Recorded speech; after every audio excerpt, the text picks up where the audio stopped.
Hello guys, আসসালামু আলাইকুম। Bachelor লাইফে কিভাবে সহজে তরকারি রান্না করে নিতে পারেন সেই টিপস নিয়েই থাকছে আজকের ভিডিও। চলুন তাহলে দেরি না করে মূল ভিডিওতে চলে যাই।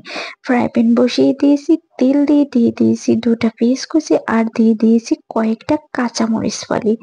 দিয়ে জাস্ট 2 মিনিট একটু ভেজে নেব। তারপরে দিয়ে দিলাম সবজি।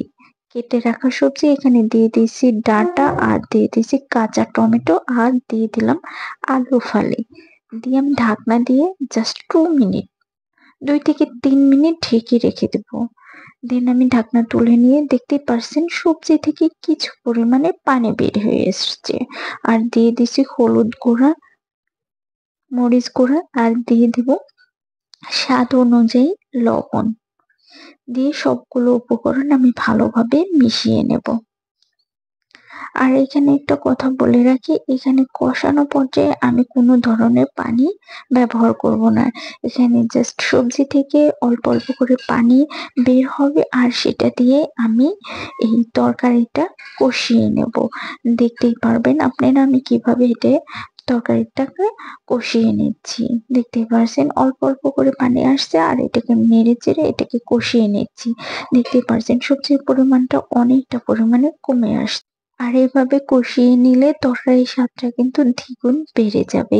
তাই আমি বলব একটু সময় নিয়ে এই কাজটা করে নিতে পারেন আপনারা। আর এভাবে আমি আস্তে আস্তে একটু সময় নিয়ে আমি এইভাবে তরকারিটা কষিয়ে নিলাম। দেখতে পারছেন আমার কষানো কিন্তু একদম লাস্ট স্টেপে আমি চেক করে নিচ্ছি আলুটা সিদ্ধ হয়েছে কিনা।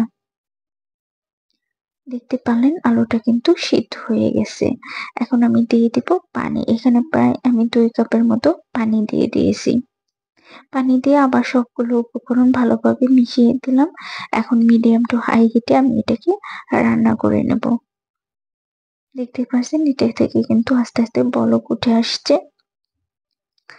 আর এই পানিটা বা ঝোলটা দিয়ে কিন্তু আপনারা বাকি ঘরের আরো অনেক কাজগুলো করে নিতে পারেন। এদিকে রান্নাও হয়ে যাবে, আপনি কাজগুলোও করে নিতে পারবেন। এখন আমি দিয়ে দিয়েছি আগে থেকে ভেজে রাখা গ্লাস কাপ মাছ। আর এটা কিন্তু এই সবজিটা কিন্তু আপনারা মাছ ছাড়াও রান্না করে নিতে পারেন, আবার মাছ দিয়েও রান্না করে নিতে পারেন। আবারও আমি ২-৩ মিনিটের জন্য ঢাকনাটা রেখে দিয়ে দেব। জাস্ট কালার আসার জন্য ঢাকনাটা আবার তুলে নিলাম। দেখতে পারছেন কতটা লোভনীয় একটা কালার চলে আসছে তরকারি থেকে। আর এভাবে ৫-৬ মিনিট রান্না করে নিলেই কিন্তু আমার রান্নাটা কমপ্লিট হয়ে যাবে। আর আমি যেটা বলতেছিলাম যে এভাবে মানে ঝোলটা দেওয়ার পরে আপনারা কিন্তু অনেক কাজ করে নিতে পারেন। যেমন আপনারা এর ভিতরে কিন্তু একটা মানে ঝটপট গোছলও করে নিতে পারেন বা ঘরের কোনো কিছু গুছিয়ে নিতে পারেন। আর লাস্ট পর্যায়ে আমি দিয়ে দিলাম ধনিয়া পাতা কুচি। শীতের দিনে সবজিতে ধনিয়া পাতা কুচি দিলে আমার অনেকটাই ভালো লাগে। আর যারা খেতে পছন্দ করেন না অবশ্যই এটা স্কিপ করবেন। আর ব্যাচেলর ভাই-বোনেরা যদি এই ভিডিওটা দেখে থাকেন এবং সামান্য পরিমাণে যদি উপকার হয়ে থাকে তাহলে কমেন্ট করে জানাবেন।